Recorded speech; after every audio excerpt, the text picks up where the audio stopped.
au 21e siècle, avec l'arrivée en masse d'Internet et de tous les réseaux sociaux, on a vu émerger une multitude de nouveaux métiers qu'on n'aurait jamais considérés pouvoir être des métiers un jour. Et ces métiers, c'est des métiers dans lesquels on a la sensation, on a l'impression que ces personnes qui font ces métiers ne sont pas en train de travailler. On a l'impression que la seule chose qu'elles sont en train de faire, c'est prendre du plaisir pour nous divertir ou pour nous apprendre potentiellement quelque chose, quelques éléments, mais qu'au final, ils sont pas vraiment en train de travailler. Et ces métiers, je veux bien entendu parler du métier d'influenceur, du métier de youtubeur ou encore du métier d'entrepreneuriat, même s'il est encore un petit peu différent.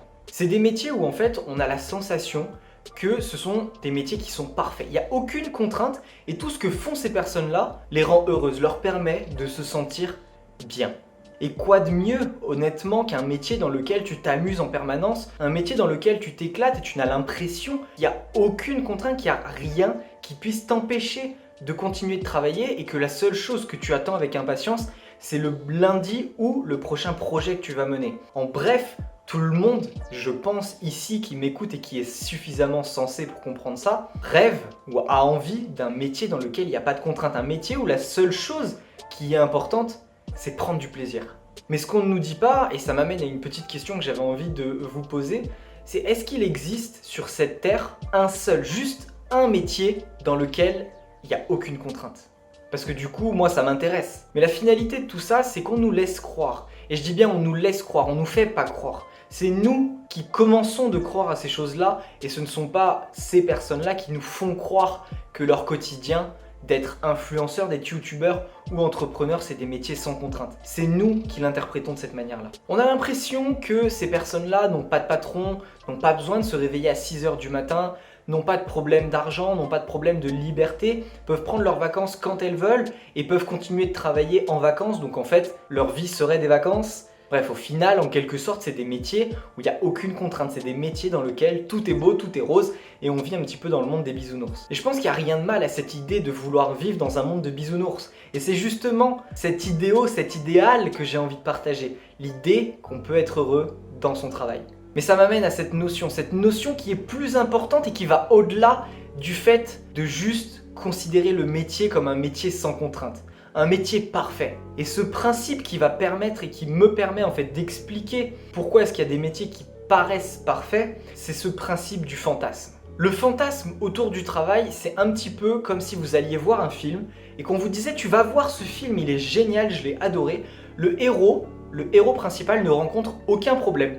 Il n'a aucune difficulté et tout ce qu'il fait est fait à la perfection.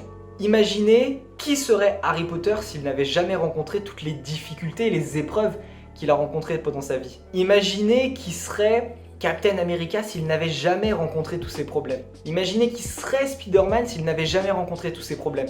Ou encore mieux, qui serait potentiellement Ed Sheeran s'il n'avait jamais rencontré tous ces problèmes. Et la clé, elle est là. C'est que sans problème, on ne progresse pas. Si on n'a pas de problème, on ne se rend pas forcément compte des faiblesses qu'on a. On ne se rend pas compte des endroits dans lesquels on doit s'améliorer pour se rapprocher de la vie qu'on a envie de vivre, de la vie qu'on a envie de partager et de la vision de la personne qu'on a envie de devenir. Et la définition d'un fantasme, c'est ni plus ni moins que ça. C'est le fait de croire que sans problème, tout irait mieux.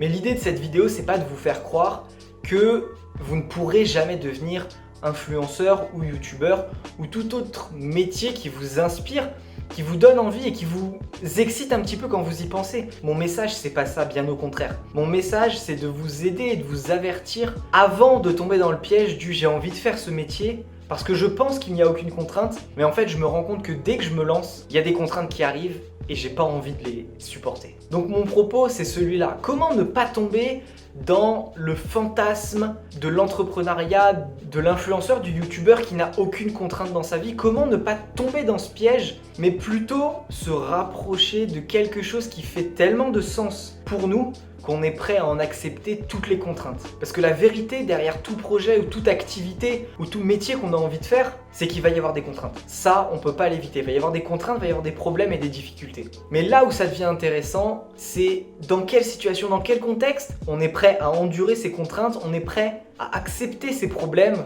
pour avancer et faire ce qui nous plaît vraiment. En clair, comment on peut se rapprocher de ce qui nous inspire tellement qu'on ne verra plus les contraintes comme des contraintes, mais comme des opportunités à grandir. Et ça, c'est l'un des premiers points les plus importants, c'est d'arrêter de voir les problèmes, comme des choses qui ne devraient pas arriver, qui nous empêchent d'avancer, mais voir les problèmes plutôt comme une opportunité à grandir, voir les problèmes comme quelque chose qui peuvent nous permettre de passer au-delà des difficultés qu'on va rencontrer, d'acquérir des compétences nécessaires à passer au-delà de cette difficulté et être capable, dans une autre situation, de rencontrer cette nouvelle problématique, cette nouvelle difficulté et d'avoir déjà les compétences pour la surmonter.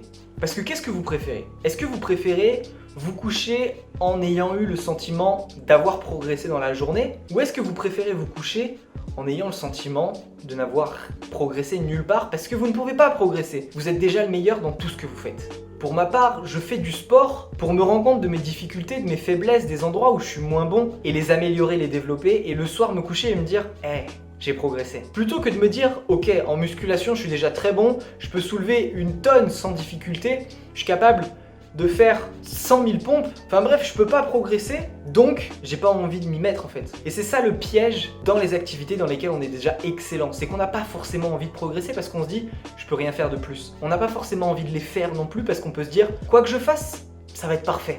Donc l'idée, ça va être de se rapprocher de ce qui nous inspire vraiment et dans lequel on est prêt à accepter les contraintes. Et pour ça, il y a 2 questions à se poser avant de se lancer dans un nouveau projet, une nouvelle activité qui prend une part importante quand même de notre organisation, qui n'est pas une activité qu'on fait une fois tous les mois, une fois toutes les 2 semaines. Je parle ici principalement des activités comme ton métier que tu fais tous les jours ou d'un projet que tu as en tête et que tu as envie de mener et qui va te prendre beaucoup de temps. Donc les 2 questions à se poser, et la première ça va être quels sont tous les inconvénients du projet dans lequel j'ai envie de me lancer et plus précisément quels sont tous les inconvénients à atteindre l'objectif que je me suis fixé dans ce projet. Parce que cette question-là peut être divisée en 2. Il va y avoir les contraintes que tu vas rencontrer pendant le chemin et il va y avoir les contraintes que tu vas rencontrer une fois que tu auras atteint ton objectif. Si on parle peut-être du métier d'instagrammeur, d'influenceur, eh bien les contraintes et les problèmes que tu vas rencontrer, c'est le fait que tes photos ne marchent pas toutes aussi bien les unes que les autres. Le fait qu'au début tu dois publier beaucoup de contenu pour avoir de vrais résultats. Le fait qu'au début tes photos sont moches. Le fait qu'au début personne vient te voir. Ça, c'est les problèmes que tu rencontres au début. Et les contraintes et les problèmes que tu rencontres à long terme, ça va être le fait peut-être d'être soumis à beaucoup de notoriété. Qui dit beaucoup de notoriété dit beaucoup d'amour, mais dit aussi beaucoup de haine. Qui dit atteindre son objectif dit aussi avoir beaucoup d'opportunités de partenariat et potentiellement gagner beaucoup d'argent. Mais à quel prix? À quel prix vous êtes prêt à sacrifier votre communauté en lui disant je vais te vendre un produit qui est nul, qui ne t'apportera rien, mais moi je vais gagner de l'argent? Comment saisir les bonnes opportunités, faire les bons choix? Comment ne pas déplaire à sa communauté et conserver sa communauté pendant des années et la faire grandir et faire en sorte qu'elle soit de plus en plus fidèle? Et la 3e question du coup, puisque la première on a vu qu'il y en avait 2, c'est est-ce que je suis prêt à accepter ces contraintes pendant au moins 5 ans. Pourquoi 5 ans? Parce que si je vous avais dit 1 an, vous m'auriez dit bon, 1 an je peux les supporter et à la fin de ces 1 an, une fois que j'ai atteint mon objectif ou que ça a commencé de marcher, je les délègue et moi je me concentre uniquement sur ce qui me plaît. Par contre 5 ans, il faut quand même avoir une sacrée détermination et une sacrée envie à l'idée d'atteindre cet objectif pour assumer et traverser l'intégralité des contraintes que tu vas rencontrer pendant ces 5 années sans jamais les déléguer. Si cette vidéo t'a plu et que tu as envie d'aller plus loin, tu peux rejoindre ma newsletter. Juste en dessous en description, j'envoie un mail par jour, tu le reçois le matin à 9 h dans ta boîte mail. Mais attention, l'objectif c'est pas de bombarder ta boîte mail de mails inintéressants, l'objectif c'est de t'apporter un maximum de valeur, de te partager tout ce qui fait du sens pour moi et qui peut nous permettre d'avancer vers notre vision, vers nos objectifs et de nous rapprocher de ce qui fait vraiment du sens pour nous. C'est une newsletter entièrement gratuite et si tu veux tout savoir, moi-même je suis abonné à ce type de newsletter et ça me permet chaque jour de rester motivé, de continuer d'avancer vers mes objectifs en ayant des informations supplémentaires ou des réflexions que j'aurais pas eues si j'avais pas eu ces mails. Alors je dis pas que tu vas trouver la pépite qui va te faire changer d'état d'esprit du jour au lendemain et atteindre tes objectifs. La seule chose que je dis, c'est comme il y a beaucoup de mails qui sont envoyés, tu risques potentiellement de louper le mail qui peut changer ta vie.